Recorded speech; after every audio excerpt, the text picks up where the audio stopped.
We're talking about the importance of keeping your vision in sight. Welcome to Practice, y'all, where we fuse research and culture to help you develop the mindsets, the habits, the skills that you need in order to live out your purpose with confidence. I'm your host and your coach, Dr. Rees. It's time for us to get better, y'all. Let's grow. I'm so excited for this topic, as I am all topics. And that's the dopest part about this is I always get to talk about things that I'm excited about because really what we're talking about is excitement in and of itself. And it's the importance of having a vision, but keeping your vision in sight. Now, those are two words that are almost the same thing. Like vision means seeing, vision means sight. And it's important to keep your vision in sight because the vision that I'm asking you to keep in sight is one that you can know you can't see. And I think that's important. So the vision I'm asking you to keep in sight is the vision that you can currently not see. There is a vision in your heart. There's a vision in your mind that you currently cannot see with your physical eye because it's not your current reality. But that's why it's important for you to keep your vision in sight in your mind and in your heart. So that way that vision can become your reality. And what I mean by this is we were all born, as you know, I believe that everybody was born on purpose with a purpose to live out your purpose.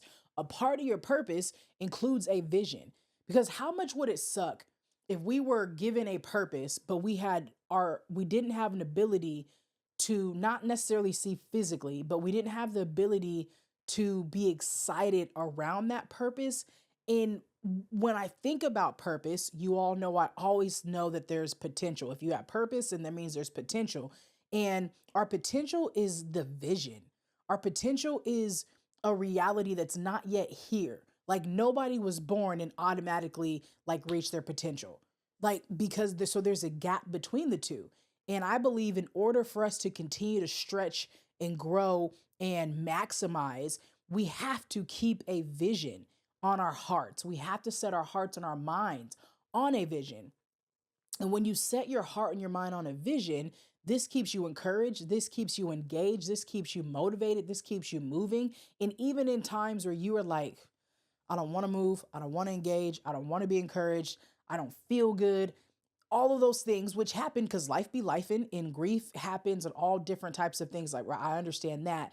But even when you're in those moments, it's going to be your vision that gets you back up. It's going to be your vision that puts that energy back in you. It's going to be your vision that taps into the resilience. And this is why keeping your vision in sight is so necessary. So here are 4 reasons why having a vision for your life is extremely important. Number 1 is because it increases your hope. Like I've talked about it. I'm going to keep talking about it. It's almost like somebody who does a finance podcast and you're like, wow, they're always talking about money. Yeah, because it's a finance podcast, right? So for me, with this being something as a purpose and confidence scientist, I'm always going to be talking about things that focus on how do we endure the process of living out this life to become our best self so we can realize our purpose and actualize our potential. So when it comes to that, number 1 is hope. And the reason why hope is so important is because if you do not have hope, you are going to feel helpless. Again, if you don't have hope, you're going to feel hopeless. And then you feel hopeless, you're going to feel helpless. And when you feel helpless, you're going to get to a point of what is the point. You're not going to feel like there's any more purpose left in it because you feel helpless. And feeling helpless has such a negative kind of not necessarily just connotation, but it has a negative impact on our mind and our body. And we cannot afford to feel helpless. And this is why it's important to have a vision, because when you have a vision for your life, then your hope increases because your hope is going to cultivate a positive psychological mindset that says, I have something I'm looking forward to. Hope is attached to faith because it's a part of things that are not yet seen. Hope and faith go hand in hand, and so does having a vision and having a purpose for your life. So when you understand that there's a purpose for your life and you have a sense of hope and you have faith and you have a vision, it's going to equate to you being able to reach your potential and live out your potential because you kept hope and you kept faith. And you have to know that hope and faith and having a vision for your life are things that are not seen. Do you know how much resilience it takes to have hope and faith in a vision that is not yet seen? That joint takes an extreme amount of resilience, and a lot of people won't even leverage the resilience that they have in order to access the hope and access the faith in order to live out that vision. And that breaks my heart. And I think that it's important to talk about this because hope is not fluffy. And hope and resilience go hand in hand because resilience is hard. And because it's hard to leverage resilience, sorry, I've got something on my eye. Goodness gracious. Because it's hard to leverage resilience, we need hope. Hope makes us feel good. Hope keeps us up. Hope keeps us engaged, right? While you're having to be resilient, you don't want to deal with any of those things. You don't want to tap into um, it doesn't feel good to be resilient in the moment. We talked about that a couple episodes ago. But if you can lean more so on what is it that gives me hope? What is it that keeps my heart um feeling well? What is it that keeps my heart joyful? That those things are attached to hope. Now the next thing is sorry, I lost my train of thought because I got this eyelash on my eye. Um, the next thing that we want to think about is optimism. And I love optimism. And it's really important for us to understand that optimism and toxic positivity are two different things. Optimism and toxic positivity are two different things. Optimism doesn't disregard the negative things. Optimism doesn't disregard grief. Optimism doesn't disregard that some stuff just really sucks and that bad things happen to good people. Optimism doesn't disregard that life's and life be life and for a whole lot of people. What optimism does is it keeps you hopeful in the midst of ugh. Optimism and toxic positivity are not the same thing because optimism does not have a disregard for life. Like optimism doesn't say, "Oh, you're going through something, just forget that." No, no, no. Optimism is a realist. Like I can be an optimist and a realist at the same time. And I think a lot of people feel like you can either be an optimist, a pessimist, or a realist. I don't think that's true. I can be a real optimist and not have a taste for toxic positivity.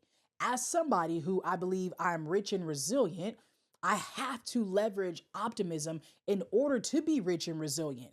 But I also have to have a keen sense of how real this world is, especially for somebody who walks through the world who looks like me with the makeup that I'm in. So I don't disregard all the life that life's for everybody out there. I can be a realist, I can understand truth, and I can see exactly what's happening, and I can still hold on to hope and optimism and leverage my resilience in order to build a better future for myself and my family and for those that I serve. And I think that that is extremely important for anybody who wants to have a vision for their life. Everybody deserves to have a vision for their life, but not everybody wants to do what it takes to cultivate that vision for their life. And so that's a lot of what we're talking about today. And let me get to number three because I want to give you guys this information in a way that is packed, succinct, so that way you can activate on it. The number three reason why you need to have a vision for your life and why it's important is because visions help keep you resilient. I've been talking about resilience in this last couple minutes, but and I had an episode about resilience a couple episodes ago, which I highly encourage you to go back and listen to. But when I have a vision for my life, when I have a vision for my life, when you have a vision for your life, you have the ability, like I just described, to become rich in resilience. When you have a vision for your life, it keeps you resilient. When you have a vision for your life, you literally leverage your resilience in order to see that thing happen, in order to see that thing come true. Because just because you have the vision doesn't mean it's always going to come to fruition, and especially not the way that you just think it might. You can dream up the greatest plan, the best 5-year plan, 10-year plan, what you want to do, but there's a whole lot of stuff out of your control. There's a whole lot of things that you do not control in this life. And if you don't have resilience when it comes to living out your vision or cultivating a vision on either side of it, you're not going to be able to see that vision come to fruition. So again, I'm going to tell you like this. If you don't have resilience, if you don't believe that you're rich in resilience, you will not be able to see your vision come to fruition. And you deserve to live the life of your vision. But if you don't dig down deep and figure out, how do I become rich and resilient? How do I hold on to hope and optimism? The vision that's on your mind and your heart will not come to place, because you will be trampled by all the things in life that you do not control, simply because you chose not to invest in your resilience. Now, number 4, having a vision for your life increases your overall life excitement. And like I started the show with saying, like, I'm excited about this because I believe that having a vision increases your life excitement. And this could be something that is 5 years from now. This could be something that it's a year from now, 6 years from now, or 6 months, whatever you may think, whatever vision that you may have for your life in any area should excite you. There should not be a vision you have that makes you sad. Now, there are a lot of visions that I have that are bittersweet, and they're bittersweet because of, like, getting married. It's bittersweet that my mom and grandma won't be there. That's bittersweet. And it's kind of a toss up of whether they'd be there if they were alive. Which is funny. Actually, not, well, it's funny and super sad, but it's funny the way that I said it. But that is what it is. Regardless, it's still sad that the vision I have of being a mom and raising a Jew with Zipporah and all of that, and my mom and grandma not being able to be here and see that, like, it's an amazing vision that has some bittersweetness to it. My dad's been having major health problems, and right now he's in a wheelchair. That's not how I envision him walking me down the aisle, because at the moment he's not able to walk, and I'm glad that he's here to roll me down. But again, there's a vision that I have for my life, and life always lifes, right? And so I say that in the sense of, one, there's so many things out of our control. And there's also visions that we're going to have that will turn out in a way that we didn't envision happening, right? But the other side is, the visions that you do have for your life should bring you joy. The visions that you have for your life should bring you excitement. They should, I love, this is one of my favorite phrases, they should provide you organic energy. The visions you have for your life should provide you organic energy. What I mean by that is, when you think about those things, you automatically get excited. You get a smile on your face. Your energy jumps up. You get a hit of dopamine and endorphins, because you're so pumped and you look forward to living out this life. Now, the part about this that is the most important is that it's not, and it shouldn't just be living out the vision. It should also be the process required to develop and build the vision that brings you joy. Now, this is where people talk about trusting the process. And I like to say, create a process that you trust. You can't trust the process if you don't create a process that you trust. In creating a process that you trust, has to be elements that bring you joy, because you know doing what you're doing is going to get you closer to your vision. And a lot of people struggle with that piece. I can't have a vision of wanting to be a millionaire, an author, building a successful business, having a successful family, speaking here, doing this, doing all these different things, without having to go through not the motions, but go through the actions required to get to that. Which makes me think about this. I've always been somebody who realizes that I am currently living out my wildest dreams. I'm definitely living out my ancestors' wildest dreams, but I'm currently living out my dreams. Now, you have to understand that there are levels to dreams. You have to understand that there are levels to dreams. You must understand there is levels to dreams. Even though you have a dream to be a massive whatever, fill in the blank. If you have a dream to be a millionaire, especially if you're an entrepreneur, like whatever dreams you have on your heart, you have to know you have to start somewhere. There are levels to dreams. Kev on stage, I heard him in an interview recently. It's funny, it's Kevin. But he was saying, not Kevin, like I know him on a first name basis, but one day I will. It's a part of my dream. But when he started out to do his social media and build and leave his job full time, he started out wanting to do plays. And he was like, well, I guess I'll use social media in order to start doing plays. Then he realized, like, oh, social media is the way to do the thing.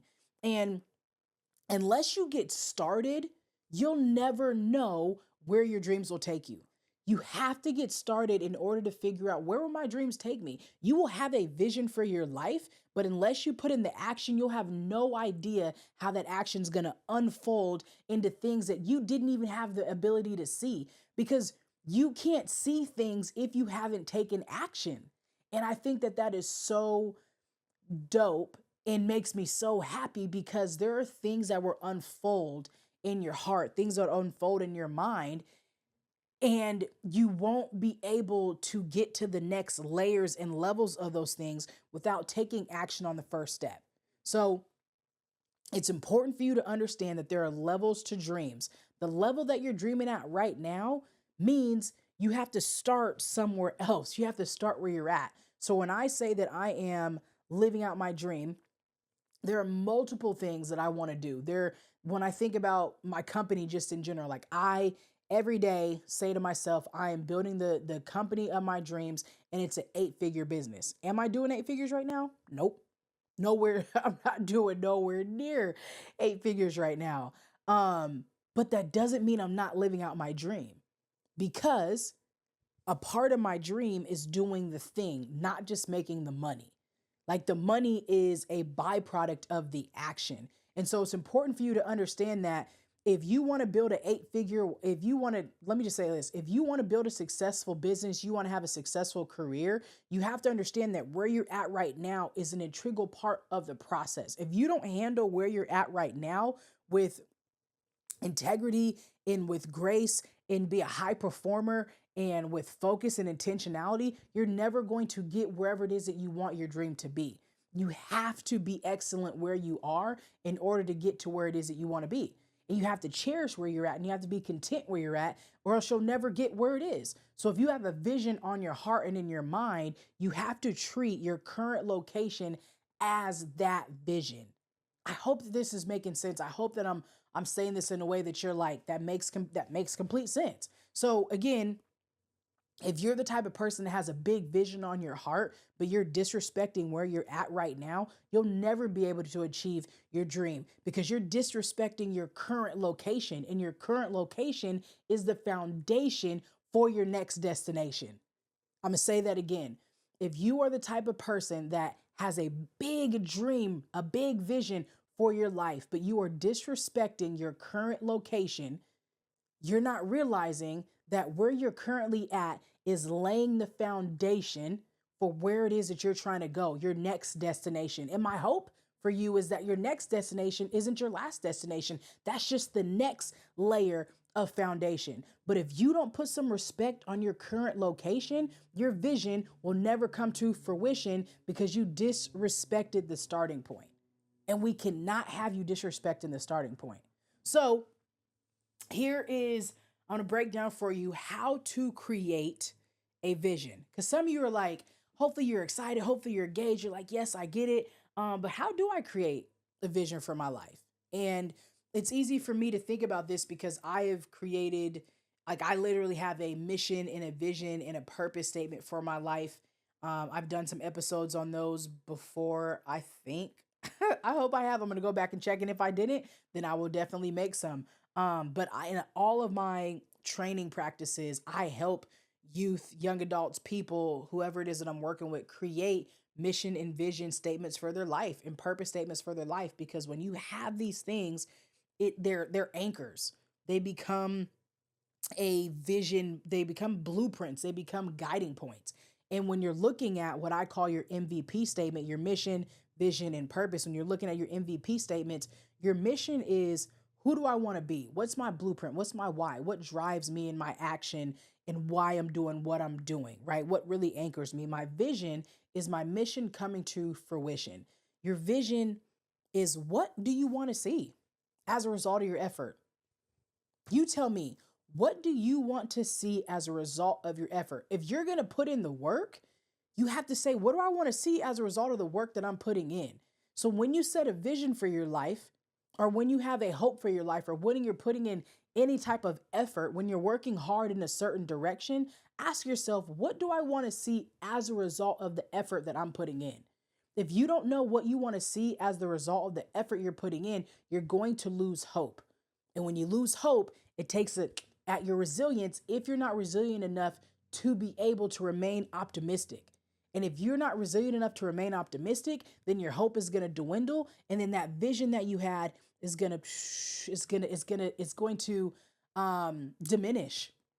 And so you have to be able to say, what is it that I want to see as a result of the work that I'm putting in? Because hard work is not easy.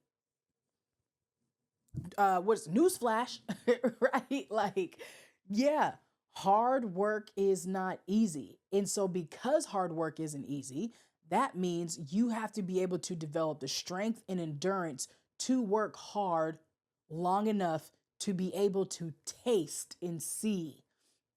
I can taste it. I can see it. It's like having a vision for your life creates a sense of excitement when you know you're about to go to your favorite restaurant, right? When you know you're about to go to your favorite restaurant, you're like, oh, I can't wait to go here because I'm about to order this. And oh, it tastes so good. And then all day long, you're like, yeah, we about to go. Ooh, I can't wait.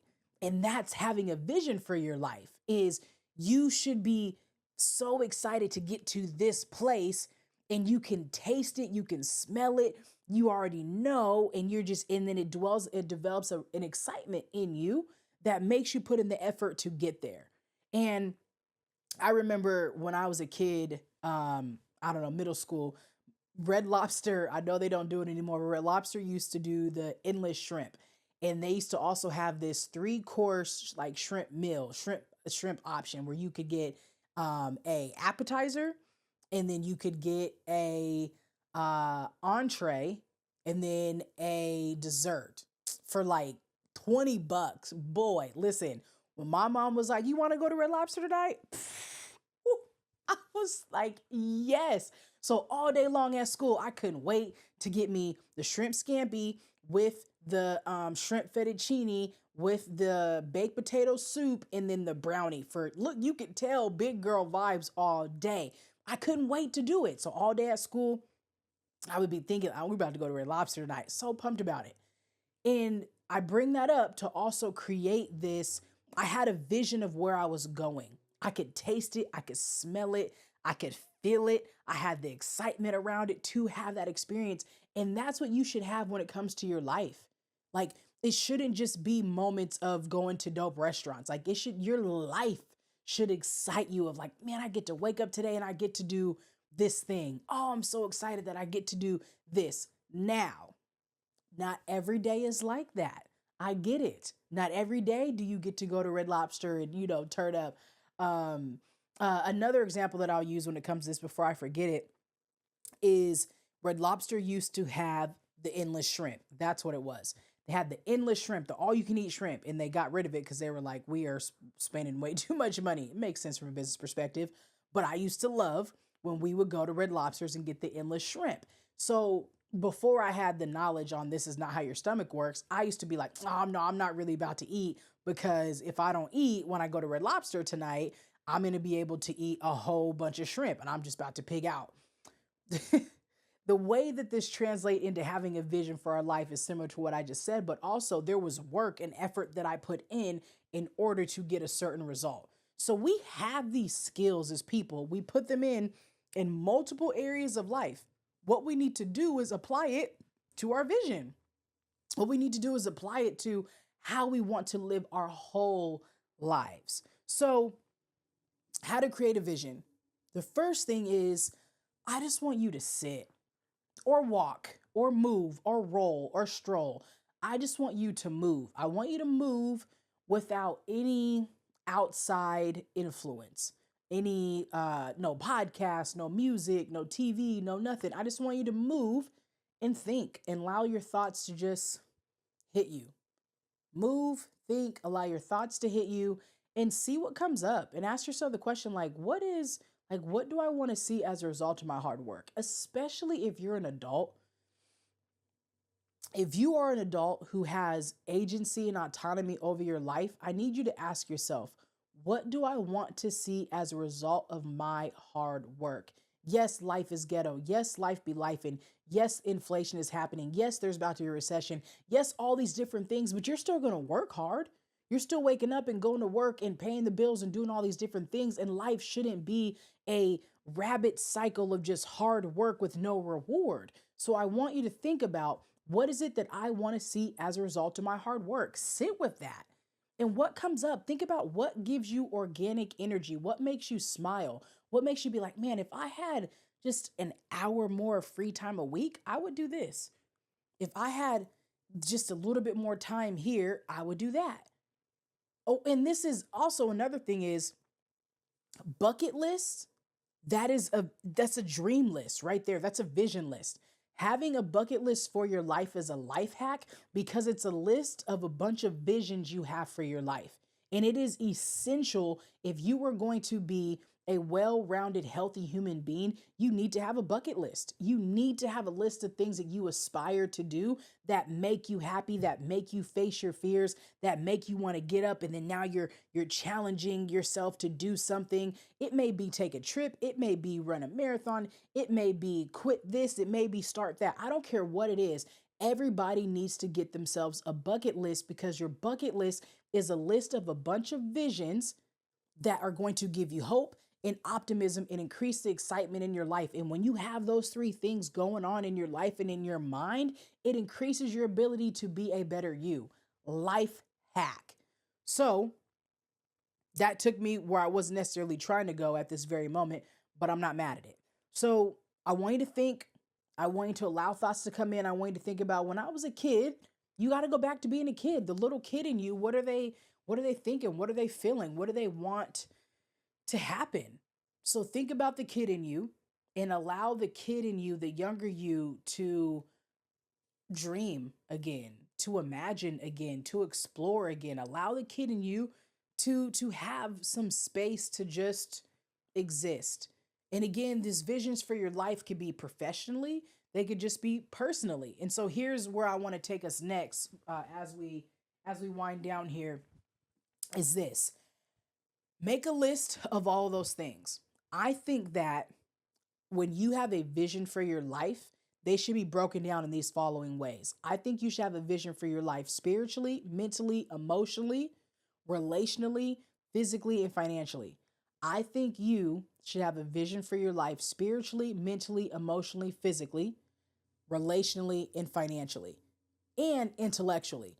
If you have a vision for your life in these seven different areas, oh my gosh, you will be a high performer across the board.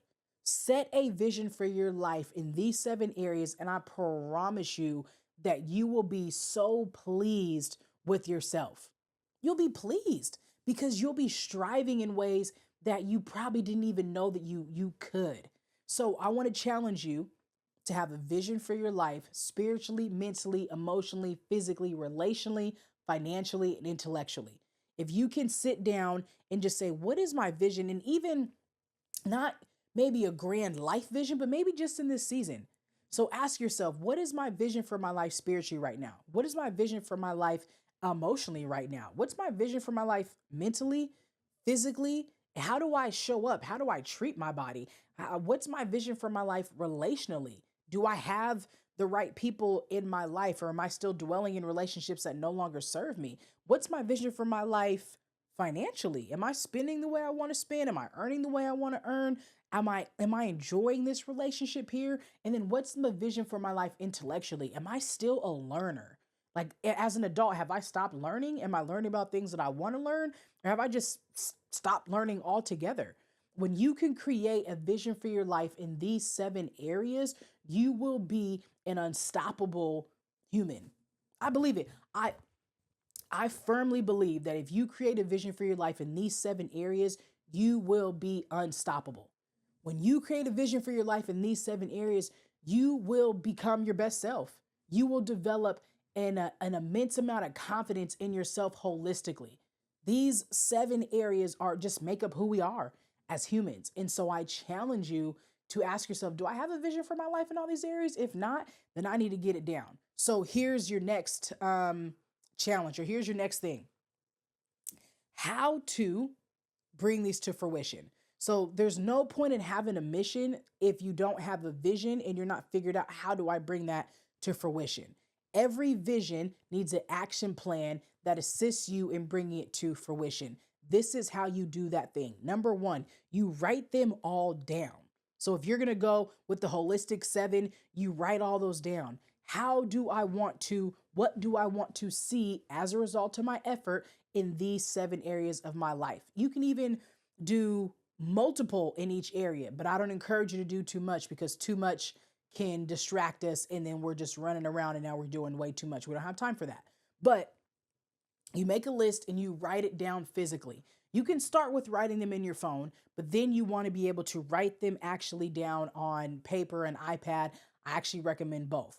Like I will write mine in my iPad and then I'll also write some down on actual paper so that way I can see it next to my desk. Hence, never lose sight of the vision. The next thing that I want you to do is once you write them down, I want you to read over them. So write your visions down, make them plain, and then read over them in your head. So that way, psychologically, you can hear yourself in your head dreaming up and conjuring up all these different things that, like, wow, you're convincing yourself psychologically that, like, these things matter to me. The next thing that I want you to do after you write them down and you read them in your head, then I want you to read them out loud so you can hear the words coming back. It's like a cycle. It's in my head starting, it's coming out my mouth, and then it's coming right back in because all we're doing is we're reinforcing this thought process. Then after that, I want you to sit down for a minute, center yourself, get real self-aware, get real selfish, and then see yourself live out that vision.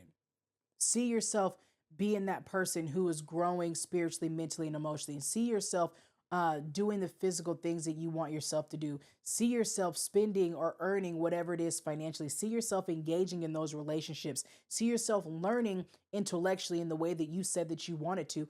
I need you to sit down and visualize in your mind the life that you said you wanted to live. I need you to write it down. I need you to read it in your head. I need you to read it out loud. Then I need you to visualize it in your mind. Then I need you to get up and take action. But in taking action, I need you to create a process that you trust, because in that process needs to give you hope. That process needs to give you optimism, and that process needs to have an element of friction, because when there's friction, that's when your confidence is developed, but you can use that resilience to help get you through it. Because I cannot have you be the type of person who is too afraid to embrace the pain that comes with embarrassment when it comes to enduring this process. I can't have you be that person. I need you to be the person that's like, I understand it's going to be embarrassing sometimes in order for me to pursue all these different avenues. I get it. It's embarrassing. It can be embarrassing to fail. It can be embarrassing to not get it right. It can be embarrassing to not have all the right answers. It can be embarrassing to be the person who's starting over. It can be embarrassing to do all these different things when you are allowing yourself to hide under shame. But when you allow yourself to say, I get that embarrassment is what I make it. Embarrassment is subjective. If I'm taking hold of these things, then I don't have to be embarrassed because somebody else wants to be mean. I don't have to be embarrassed because somebody else wants to be a bully. You got adults being bullies. That's not cute. So I need you to say, you know what? I'm going to embrace the process. I'm going to create a process that I trust that allows me to take action to live the life that I envision for me. That's what I need you to do. So I feel like I gave you a lot of information. The very last thing that I need you to do is this. Never lose sight of the vision. And I mean psychologically and physically. Never lose sight of your vision psychologically and physically. Psychologically, always have the vision that you have for your life in your mind, running on your brain. But then physically, put it somewhere that you can see it. When you can see what it is that you're working hard for, when you can see a list of things that you're striving for, when you can actually see it, it's an instant reminder. It reminds me of Mary Jane, when she would have all the sticky notes all over her mirror. I used to do this when I was in high school and college. Like I would put sticky notes up that were my confidence mantras and I would read them to myself, but I would actually see them. And what we see influences our behavior. And it is easy, especially we're in March. So many people's New Year's resolutions are gone out the window. This is why I'm talking about this right now, because we're about to end quarter 1 of 2025, which is mind blowing. But when you can put your visions in a place that you can see them every day, it's easy not to get off track. Put your life visions in a place that you can see them every day so you do not get off track. It's easy to get off track when you don't see where it is that you're going, right? Especially when you're in the midst of building, it's hard for you to remember where is it that I'm going because I'm lost in the trees. And you could forget that you're going somewhere. You could forget that you have a vision for your life because you're in the midst of digging up and trying to get out of debt and trying to build this business and trying to start over and try to lose this weight. And you want to be able to run, but now you have to walk. And it's when you have to be resilient. Resilience doesn't feel good. But when you have a vision attached to that resilience, it's going to be the hope and optimism that keeps you engaged in that process. And this is why I need you to have your vision somewhere you can see it every day so you have a daily reminder of why I'm working hard. Because when you forget why you're working hard, when you forget why you're enduring this pain, it's easy to give up. And I cannot have you giving up. We cannot have you giving up. Your village cannot have you giving up. Your purpose cannot have you giving up. We need you to endure because there is a purpose on your life, and that purpose has a vision that'll put a smile so big on your face, your cheeks will start hurting. And I want that for you. All right, y'all. I hope that you enjoyed today's practice. I appreciate you. I love you. As always, do those things that if you enjoyed this message, please feel free to share this with somebody who you think will also benefit from this. Tap in with me, talk to me in the comments, shoot me a DM if there's any area in your life. If you want some help developing a mission and vision and purpose statement, hit me up so we can make that happen. But I hope and pray the best for you in your life. I hope that your vision is giving you the energy that you need and that you are feeling fulfilled to continue to endure this process. I'm your coach, Dr. Rees. Until next time, peace.